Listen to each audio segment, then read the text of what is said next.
trust, no greed, mislead or bleed without us. No thief, deceive, naive without trust, no greed, mislead or bleed without us. A derelict, a politic, a dicky dick, a slick, a willy lip, a stick, a poodle, like a tilly, sick, a little brick, a stick to the animals like us. Air will tear, key removal, silences, approval, pseudo, super, chicken rats, don't know wallow, what's a fire, everybody keep it quiet, animals like us. I pledge allegiance to the peace of mother, heart and needle teeth, the bitter truth of pretty teas and creed and color, greed and trees and creed and water, the disease and breed and lead on off the leash, and we don't even need a reason here in you, an open season, modern little beast, and poopy feeling of peace, say they're animals are human, just assuming that you're human, every seed and every woman, every man and every woman, hey, they're animals are human, assuming that you're human. Can we all get in this together? Can we all get in this together? Can we all get in this together? Can we all get in this together? Crania, Americana, Red, Summer, Ilium, Omia, Orient, a quarter, Nana, turn a Farrakhan, Wallowa Valley, make you wanna animals like us. Jim Crow, know enough and party warrior, location authority, a model, a minority, a California versus all animals, animals like us.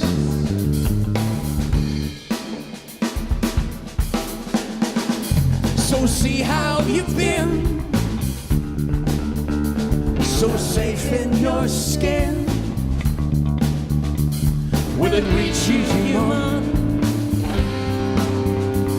Before you're young, eat you human. Can we all get in this together? Can we all get in this together? Can we all get in this together? All get in this together. A derelict, a politic, a ticky dick, a stick, a willy nip, a stick, a straw, has a stick, a pick, a hop, a pop, a make a shake, animals like us. Crania, Americana, Red, Summer, Ilium, Omia, Orient, a quarter, now to turn a Farrakhan, Wallowa Valley, make you wanna animals like us.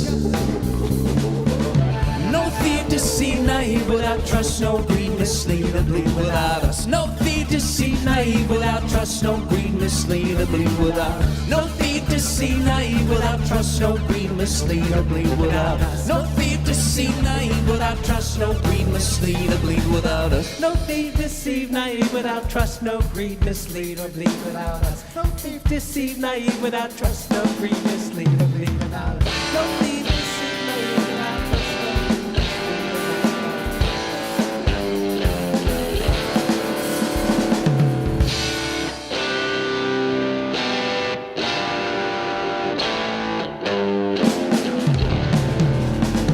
No thief, deceive, naive without trust. Without trust, no greed, mislead or bleed without us. No thief, deceive, naive without trust, no greed, mislead or bleed without us. A derelict, a politic, a kick, a cook, a dicky dick, a stick, a willy lip, a stick, a poodle, like a tilly, sick, a little bit, a to the animals like us. Jim Crow, know nothing, party warrior, location authority, a model, a minority, a California versus all animals, animals like us. And we'll sail to your key removal, silences, approval to the super chicken rats, don't know all I want's a fire, everybody keep it quiet, animals like us. Can we all get in this together? Can we all get in this together? Can we all get in this together? All get in this together? Can we all get in this together? Can we all get in this together? Can we all get in this together? Can we all get in this together? Can we all get in this together? All get in this together? Can we all get in this together? All get in this together? Can we all get in this together? All get in this together? Can we all get in this together? All get in this together? I've been actually up here in the Northwest, which is, I'm born and bred. I've been actually up here for quite a while on a different kind of divine journey than I've had before, helping with my dad's care. I was going to come up and be with him mid-April, and it turned out I was on a trip to Florida. I left home to see, well, my girls who live in New Orleans. I left home February 15th and then went to see some friends in Florida. Some of you know Reverend Susie Shadle, went to see her. And the last day of that trip, I got a call from my brother saying, you know, if you're gonna come, maybe you need to come now. So I did not go home, where I'd planned to have a month to get ready to come be up here for several months. So I went straight to where he was, which was in the desert at the time. And so been with my dad for about 4 months. He's turned 91 in January, and his longtime cook and sort of house manager had to retire due to health reasons. So he didn't know he had to retire, and I was watching him saying it's time for him to retire. So this plan was in place, but anybody else had plans that I thought I'm going to have a month to have it be get my ducks in a row, and yeah, didn't happen. So as I said, I left home on February 15th and have not been back for more than 3 days at a time yet. So we didn't quite know what was going to go on with my dad, and he's perfect to talk to. The reason I'm really bringing him up, not just to let you in on what I've been doing for 4 months, because that's really a whole other talk, and I almost launched into it at the earlier service. I'm like, but my dad loved to play.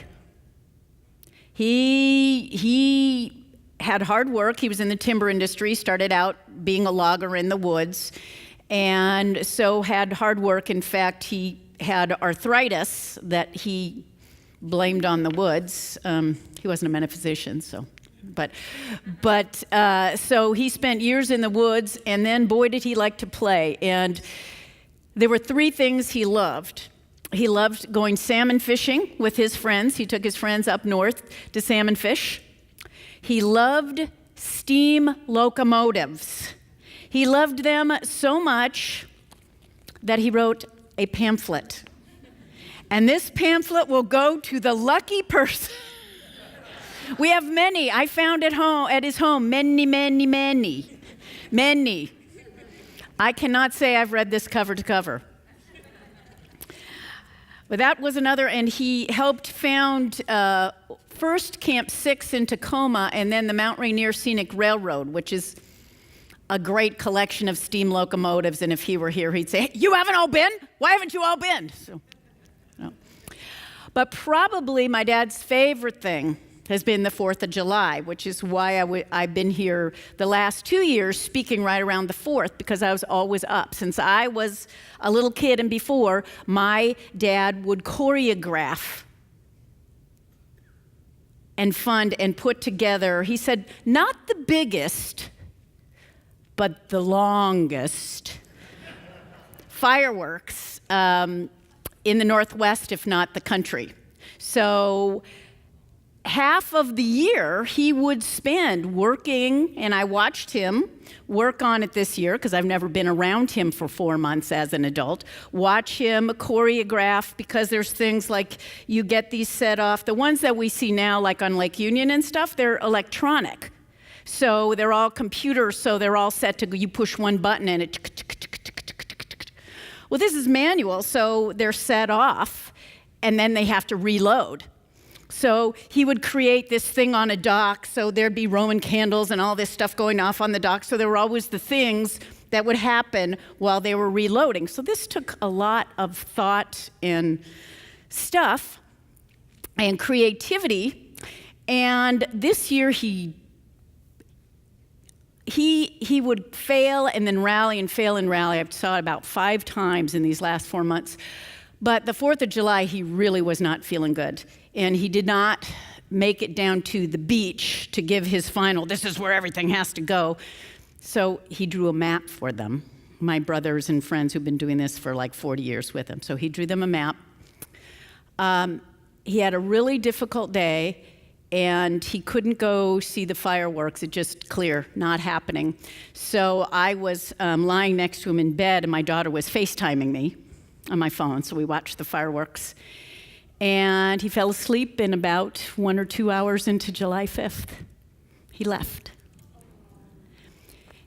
And when his caregiver came to get me, she woke up. She said, I don't know why I woke up. I said, I know why you woke up. You've been caregiving him for a year.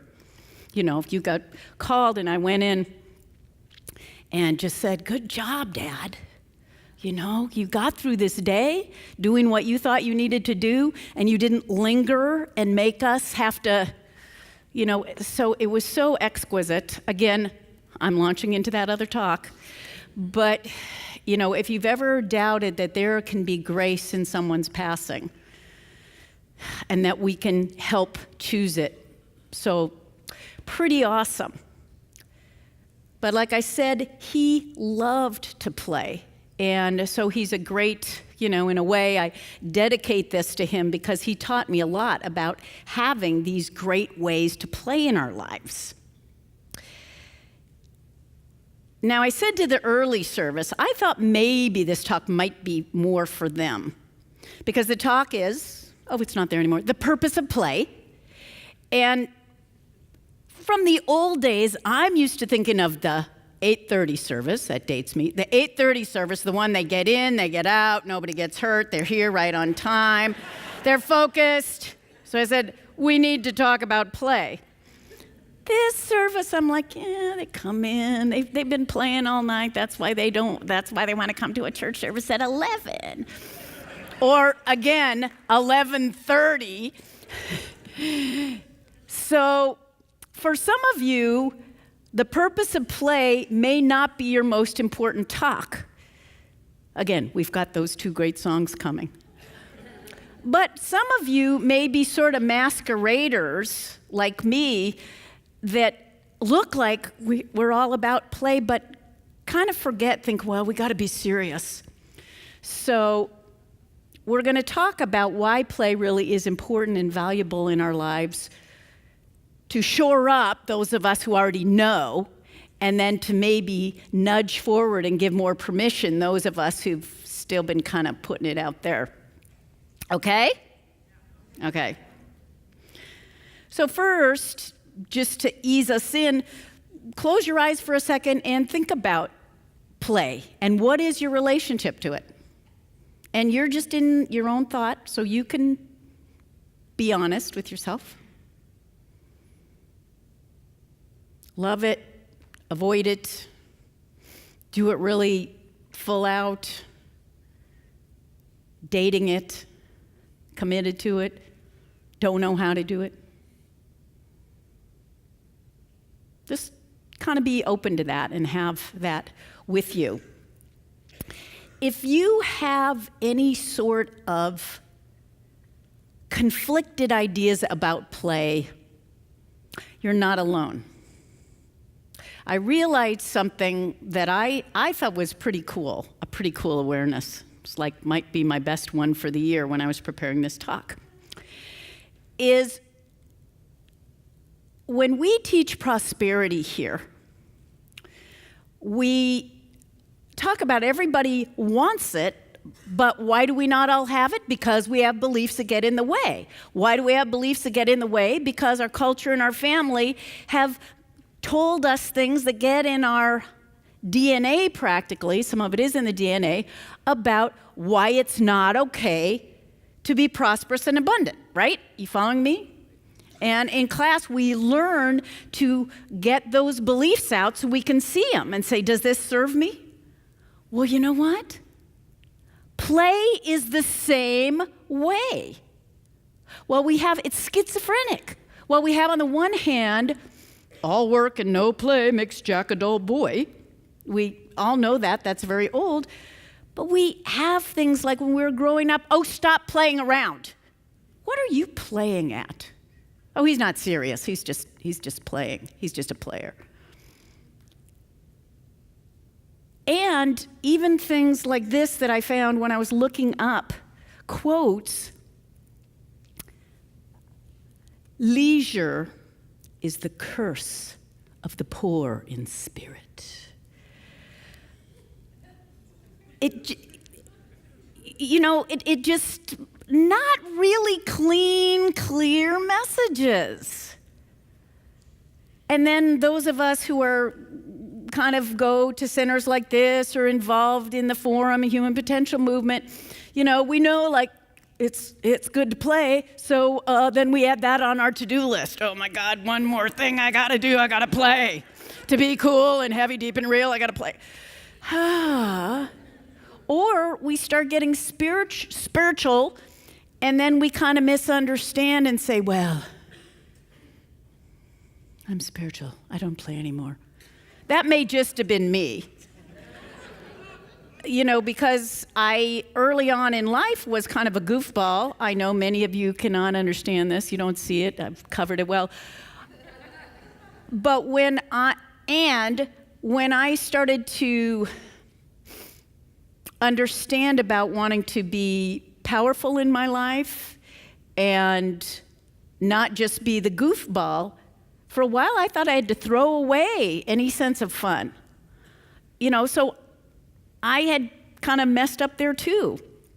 And if you know any true Buddhists, Asian Buddhists, not to be whatever, but the Buddhists I knew in Japan, and that Dalai Lama guy, they laugh a lot. I would go in, I worked in our office in Japan when I first graduated from college. I was an Asian studies major, some of you know that, blah, blah, blah. And I would come in with some tale of woe about some new drama about living in Japan and trying to figure things out. And trying to make myself understood, and this happened, and oh, this was so hard. And my boss would just laugh. He wasn't laughing at me. He was just laughing at the vicissitudes of life. And we know the Dalai Lama, my God, when he's with Desmond Tutu, you have to split those two if they're going to do anything meaningful. They're laughing the whole time. So there's something about play that confuses us, but that I think we need to look at. And probably the first thing we need to look at is, what am I really talking about when I talk about play? Can you guess, and those of you who are here for service can't say, can you guess how many entries there were in my dictionary for the word play? 94. I kid you, 94. Is it any wonder we get confused about it? 94.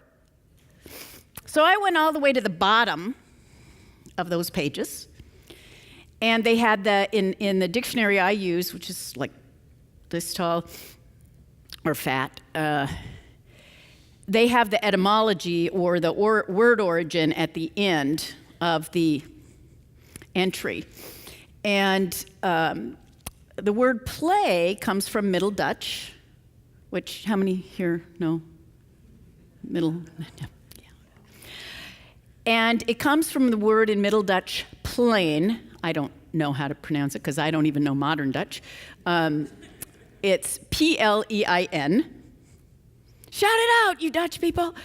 And the definition of plein is to leap for joy, dance, rejoice, and be glad.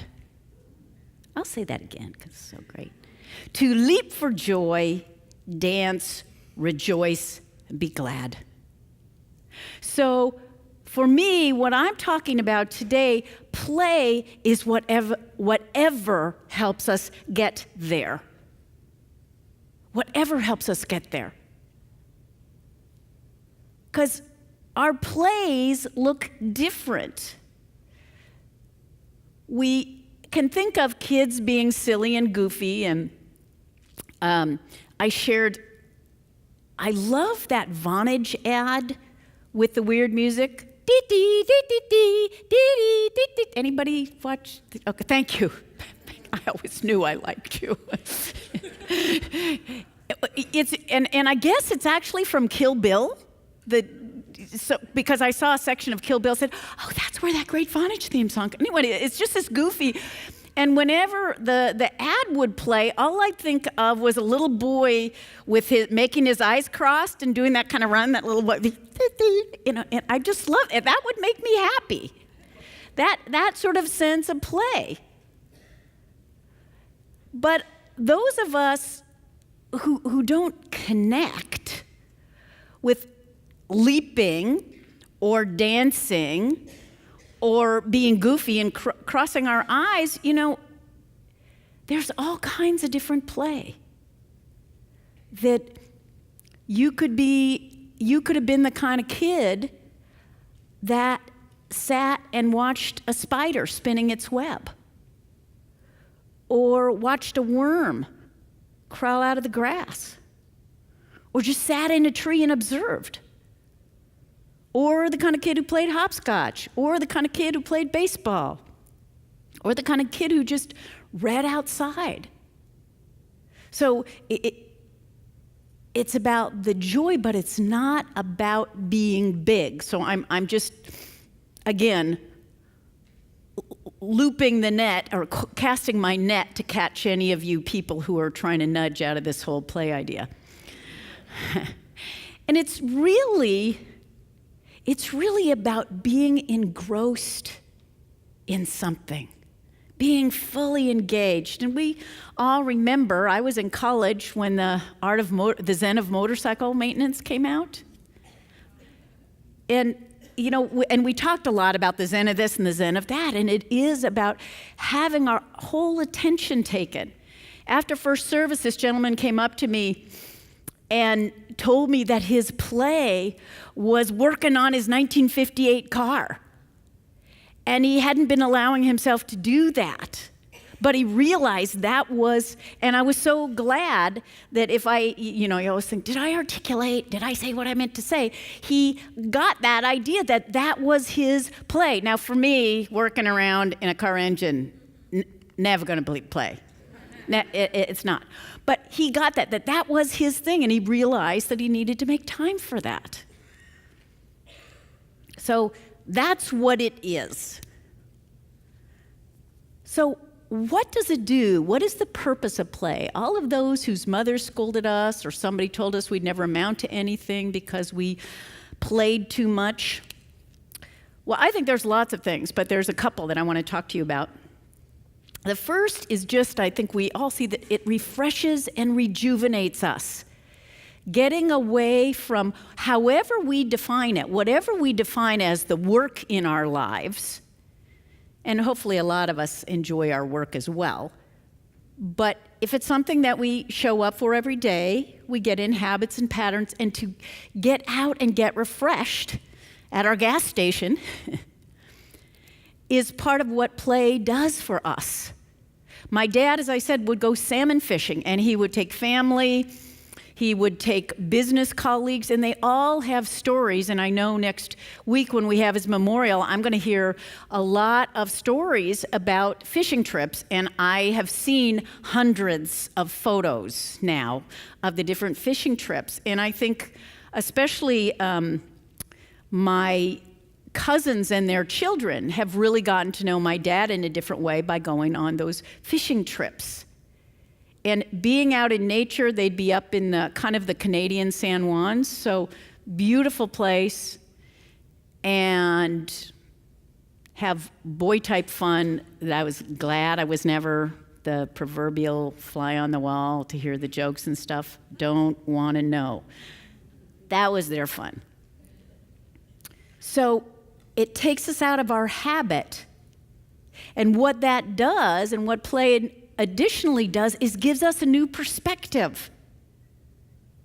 I love to travel. That's one of my ways I play, and it certainly gives me new perspectives when I go abroad, especially to see how other people do things and think and live. Think of a kid standing, or maybe you yoginis, standing on your head. Yoga is a form of play, in a sense. Yes, it's an exercise, but it's a form of play. And you stand on your head, you literally see things in a new way. And a new perspective, as we know from Science of Mind, if we want our life to feel new and be new, we have to change our thinking. A lot of times changing our perspective shoots us right there. And what that refreshment and that new perspective does is opens and expands us, and we become more creative, again, however we define that. When you think of so many times we're faced with what we call a problem or a challenge, and we're filtering through all the old solutions, and none of them are working, and the more we do it, the more stymied we get. And when we get away and play, the solution comes. We all have had that experience, and I think we talk about it in classes too. You know, you're trying to come up with the name of that thing or that idea or that process. You put your attention off it. You put your attention on something lighter, more creative, on play, and boom, it comes. Certainly worthwhile. I love languages. That's a form of play for me. That's something I feel creative in. The first time I went to Ukraine, I didn't know any Russian. I picked up a little bit. Lot of prayer words I got. But before I went the second time, which was last year, I actually studied some Russian. And before I went, which was really wonderful, besides the fact that, oh, my 61-year-old brain is capable of learning a new language, yes! It also, I could express myself. So that play of loving languages, because of course I like to be right in there and know what's going on, and so if people are speaking a language I don't know what's going on, and then, so I love that. Kathy Ann, and maybe many of you, do art that is a play for her, and of course that's creative, and of course that opens up and expands her. Those of you who sing in the choir here or sing elsewhere, that play opens us up and expands us, and we are different. My dad, as I said, did his fireworks. He choreographed that thing. He loved fireworks. And, you know, even if he couldn't be down there, it was important to him that they continue because he loved them. We actually, about a month ago, well, 2 months ago now, in June, both my daughters were here, and so they came down to have dinner with my dad, and he said, well, let's do some fireworks. So my husband shot off some little rockets, because, of course, my dad always, I mean, if you could see this garage with fireworks that we would sleep over. And I'm still alive. And so he had my husband pull out some things, and so we were sitting out on his patio, and it was the first time he'd been out on the patio. We put a little ramp down for him. He was sitting there, and Steve had never been the one to shoot him off, usually my brother, so he was shooting off, you know, and they were going there. But there was one kind of rockety thing that he didn't quite see how he should do it, and so we're sitting here, and there's grass, and Steve's down here, and then there's a lake down here. It shoots up at us, zooms by practically my dad's ear and turns it. My dad's on oxygen, by the way. So his caregiver and I are just like, and my dad is laughing. He is just laughing. He thought that was the best thing. Much better than those of us going, okay, it could all go up right now. But that laugh, especially in view of sort of the month that followed, was such a holy time, which is really what play does. One of the other quotes I found said that it is in our play, in our leisure, that we construct the true fabric of our souls. We construct the true fabric of our souls. Because I think that whatever is our play, whatever is your play, that it leads us, as I said earlier, to joy, which is, as some of you may recall, what Teilhard de Chardin said is the infallible sign of God's presence. Joy is the infallible sign of God's presence. So when we really have those places we play, we are opened up, we are permeable, we are unguarded in that moment because we're not trying to do something, not trying to do it right, unless you're like my brother who golfs. He said he's mediocre but competitive, so the play's gone out of it. But when we truly play, we're opened up, the defenses are down, and we come that space where spirit can come in. And you know how it goes. When we are in joy, when we have that sense of connection, when we are in joy, we have that sense of connection, whether it's to all life or to God or to our deeper selves, and it's all the same thing. That connection, it spills into the rest of our lives. And not only that, we know where we come from, we live in it, and that's how we turn that world around, like the song said. So when we find and engage in our true play, we're lifting our own vibration, we're lifting the vibration of the planet. Is there anything else really more important for us to do? I agree with you. No. So, quick, how do we get more play into our lives? Well, first of all, we have to give ourselves permission.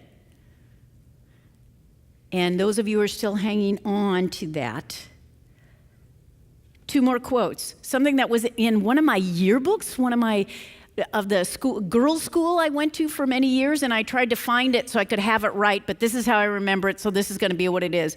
God respects me when I work, but he loves me when I sing. What does that tell us?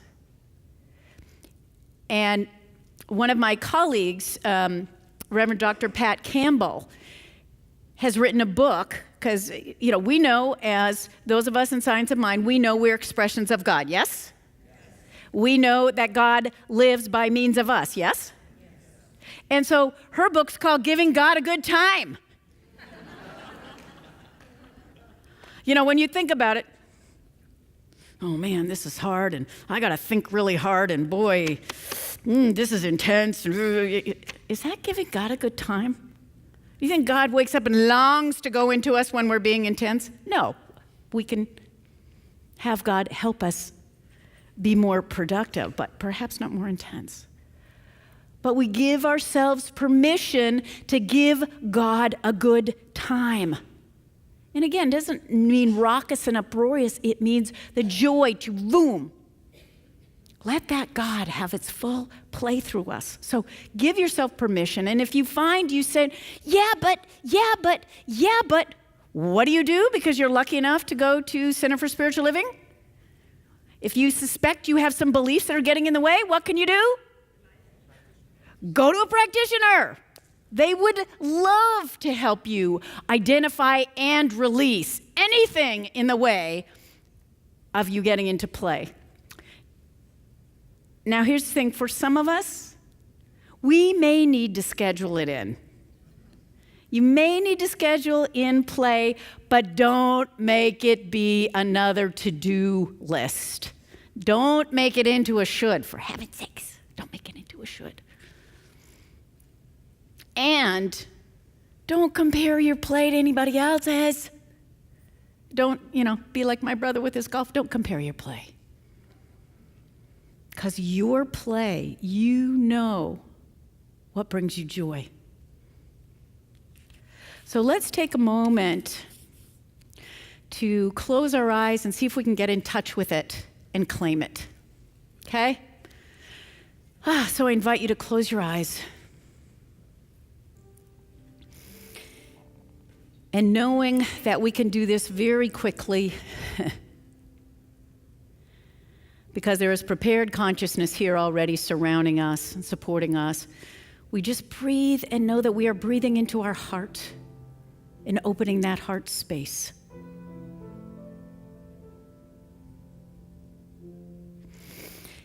And I invite you to see yourself at about 5 years old, give or take, and you are playing. Maybe you're laughing. Maybe you're joyful, but you're engaged, whatever you're doing. Maybe you're playing jump rope. Maybe you're playing capture the flag. Maybe you're playing with dolls.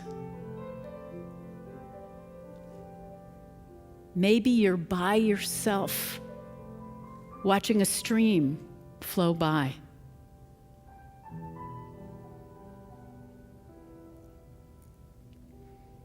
Maybe you're wrestling with your dog or throwing a ball for it. Maybe you're just sitting. But allow yourself to breathe into that feeling.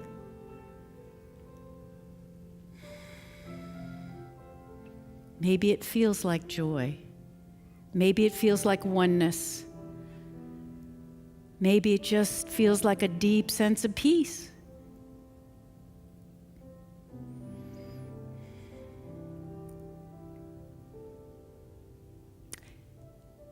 And imagine that God or the infinite, whatever you choose to call it, something not you, but yet your deepest self is whispering in your ear. Notice it is not saying stop it. It is saying something much more like, this is my beloved in whom I am well pleased. And again, breathe that in. That divine permission.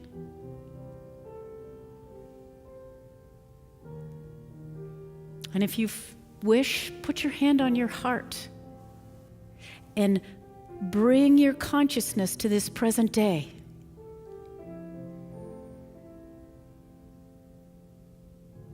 And see where and how you can bring that sense of connection and joy, that play into your life now. And I claim this for us. And speak this word, and if you choose to join me in it, that I know that there is only one life that is living me, that is living each and every person here, and that life is God. And that life has no longing except to express itself as fully as possible in all of its creation. So this day I claim for everyone who desires it, that full expression that shows up as joy, that shows up as oneness, that shows up as our play. I know it is holy, I know it is of the divine, and I know that each of us is now ready and able to identify places in our lives to play in a way that lift us, that refresh us, that give us new ideas, and that allow us to be even more deeply connected to Spirit, so that that joy spills over into our lives and the lives of all.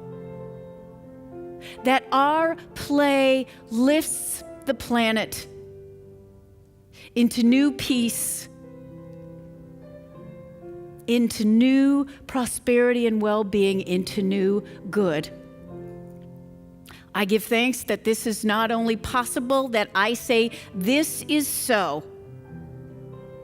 And with a joyous, rejoicing heart, I release this word into that law which only and always says yes. And together we say, and so it is.